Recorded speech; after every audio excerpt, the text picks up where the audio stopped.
right now, everybody who is sitting here in the room, you are not starving, hopefully. You don't have any physical threatening pain. So there's no reason right now for you to be in this room and suffer. But it's absolutely possible that you're sitting there and inside your mind, you're still thinking about, let's say, the fight that you had yesterday with your partner. The conflicts, the arguments that yesterday you had, and then he said that, and I said that, and then whatever. Well, that means then it's possible that you're suffering, but you're suffering because of thinking.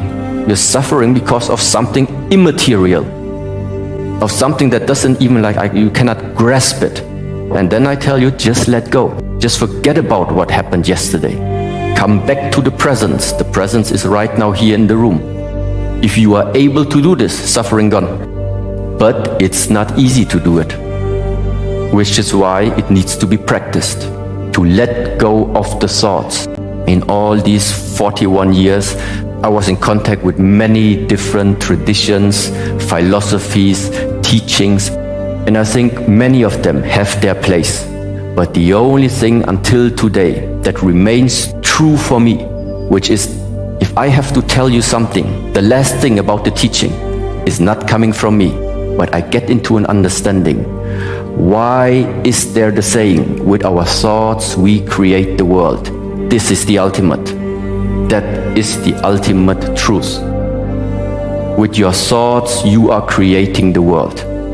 There is something about the mind, beyond all physical activities, beyond all the attractiveness, whatever it is. The objective in this lifetime is get an understanding. What is this thinking mind? Awareness, consciousness. What is it? I think this is the key. Why is the mind so important? It matters. If you wake up in the morning, what are you thinking when you wake up in the morning? And if you already wake up with conflict in the mind, with unsatisfaction inside the mind, wake up with a feeling of lack. I wake up, I have to do something quickly because I don't have it right now. Whatever it is. So running after something. Why do you chase anything? Because you're in a state of lack. Something's missing. If you would have it, why would you chase it? And now the question is, where does this lack come from? And now come back to the child. The child, the incarnated soul, the incarnated spirit. When it comes to the earth, whoever made it possible for that child to come. You can call it God, you can call it the nature, you can call it the universe, no matter what. This force, this power does not make mistakes. God is not putting you in this earth incomplete. Why would He do that? What He's putting on the earth is existence. He's granting us existence. And afterwards it starts that we have concepts. We start thinking. We start having ideas about how this life is supposed to be. If you're not successful, it's not a life. If you don't have many cars, it's not a life. If you don't have many friends, it's not a life. Well, no, this is all human ideas. You came to the earth right from the beginning. You have been complete. This is the alternative. At the moment, I would say it's just guiding to rethink. So what is the next way of what can people do? Rethink your life. Look at how is your life looking at the moment? How did you spend the last 5 years, 10 years? Do you maybe see some patterns in your life? I tell you one pattern. Everybody has. I had it too. We all have it because it's normal. There was a time we didn't even have any mobile phone. Then the first Nokias came out. Okay, eventually you even got one. We're happy about it. Then the next generation of phones came out. And this one was, okay, it's old already. And you wanted the next one. Then you got the iPhone. Then you got the MacBook Pro, the big TV screen. Then the first car you had, a Volkswagen. Afterwards you had a BMW. But there is a pattern behind there. Whenever you get what you want, you will realize that that's not it. And so the question is, when do you start to realize the pattern that running after desires is not going to fulfill your desire? What you need is realization. What you need is wake up. This is where all these terms are coming from. Also, to take that misunderstanding away. I grant you, the Porsche. I grant you a big house, yeah. It's all nice, and I mean, if you can afford it, it's absolutely something. I mean, why not? The German technology and possibilities that meanwhile is able to do is pretty awesome. The only thing is, ask yourself, your satisfaction about life, is it based on a condition or not? Because this is what I would see right now. Everything that at the moment you want to have, always when you say, I need this in order to feel complete, I want this in order to feel complete, then it means your life, your satisfaction about life is based on conditions. As long as I have many followers, I'm happy. As long as I have a family, I'm happy. As long as I have the car and the big house, I'm happy. The fact is, you do not have a guarantee.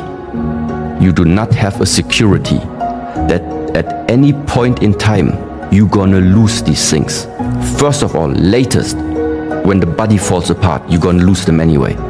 But even before that, just look out in the world when we had, for example, the restrictions because of the COVID. What can you do as an individual if the government decides, finished? No more podcast, no more going out, no more meeting friends, stay at home. And you had a lifestyle, every day you go out meeting friends, every day you drive around, every day you are outside. But now, because of whatever, you are forced to stay in that restriction. What is going to happen to your life satisfaction? The more it was based on the condition of life needs to look like this, the more we will suffer. Many developed depression and many started waking up and realizing I cannot base my life on circumstances where I don't have influence on. And this is exactly what this life is about. Don't base your life satisfaction on circumstances where you have no influence on. If you have, well, then change them in the way that serve you. But there are many things we don't have. To already right now, realizing I cannot, as a small citizen, I have no influence on whatever the politicians are going to throw out there. No way. Then you are realizing your life is in your hands. Your responsibility is make sure that inside you are always full, or that you are feeling full. No matter what happens on the outside, nobody can take something away from you. Because the gift that has been given to you is the existence, is this lifetime in the first place. We already have been given the greatest gift of everything, existence. Now, don't let anybody interfere trying to take that away from you. So that means don't outsource the power of having your life in your own hands. Don't outsource this to external circumstance. Don't outsource it to the amount of messages you receive per day. Don't outsource it to the number of followers. Don't outsource it to how big the apartment is, how many cars you have. If you can afford it, do it. Just don't make that emotional and mental attachment. This is the part. It's not about how many cars you have. You can have a whole garage full with all the luxury cars. That's not a problem. The problem is how much are you identified with your possessions. The identification is the problem. To have a garage full and just use them and enjoy them, and when you drive and the weather is nice, then it's really nice. But then you put it back into the garage, you go eat your meal, and while you are eating, the car is gone. You're not thinking about the car anymore. It's gone, it's standing in the garage, finished. Now you just enjoy the meal. Attachment is the problem. It is a process, it is of rewiring. How have you lived your life until right now? How much did it serve you, the way of thinking until now? And how much also did it limit you? These are all things every individual has to ask for themselves. I'm not giving you anything right now. I'm just saying something, which is, let's say, my view. And you have to ask yourself, what is it from what you have heard until right now that in a way resonates with you? You observe this pattern in your own life. And ultimately, the only person who can do something about it, it's not me. You make the decision. Your life is in your hands. The only thing that I'm doing is, if at all, I'm taking something away. I'm taking away misconceptions and illusions that people might have in this lifetime if they didn't have the possibility to hear other perspectives, fear and also uncertainty. These two things are the biggest challenges every human being is going to face. The question is, are you living your life based on fear or not? And this fear is not helpful because it restricts you. It restricts your ability to expand the mind. Fear is restricting you to discover because fear makes you to stay inside the comfort zone. But why do we call something the comfort zone? It's because we have spent time already inside that zone that we know. You know everything about it inside there already.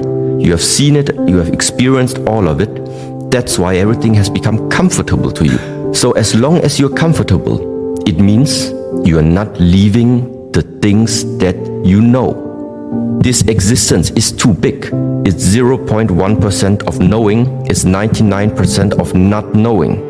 If you want to discover what is the 99.9%, it means you need to leave the space of knowing, you need to leave the space of comfort, you need to go into the uncertainty. And this is that fearful part. The more fearful you are, the more you're going to stay where you are. The less fearful you are, the more you're going to expand, the more you're going to discover. Now the question is, how can I now learn to face your fear, to face it? And there again, I think the Shaolin practices is one of these ways. So facing pain is also something that goes along the way of practicing the Shaolin martial arts. You don't have to jump right away into the darkness. Not many people can do this. But realizing, okay, this is right now my comfort zone, and tomorrow I'm already trying one thing that is new to me. It still feels uncomfortable to me, but okay, let's try. Just one step out. Next day, another step out. Meaning, integrate the jump into the uncertainty into your lifetime until it becomes a habit. This is the one way. How to develop that ability to go against the fear. This is one thing. The second part is, I think this is now very useful for everyone. If you have the wrong image about yourself on this earth, if you are viewing yourself like from a wrong perspective, then it just means you will never get into the understanding what type of potential you are actually possessing. The point is, you're becoming more and more refined about there is much more about us. Because in the moment where you realize that bag of skin has more on the inside, it also increases right now your ability. If you say health is important to me, well, then it's not enough to just like use cream on your skin. That is taking care outside. If you know there is more inside, then it means whatever you eat, whatever you do, whatever you're drinking, how does it affect what is inside of you? So all these practices, what does it do? It makes you become more refined about yourself. When you look at yourself, when you sense into yourself, you feel more what you are. Take care of the body, refine the body, and at the same time you refine the mind.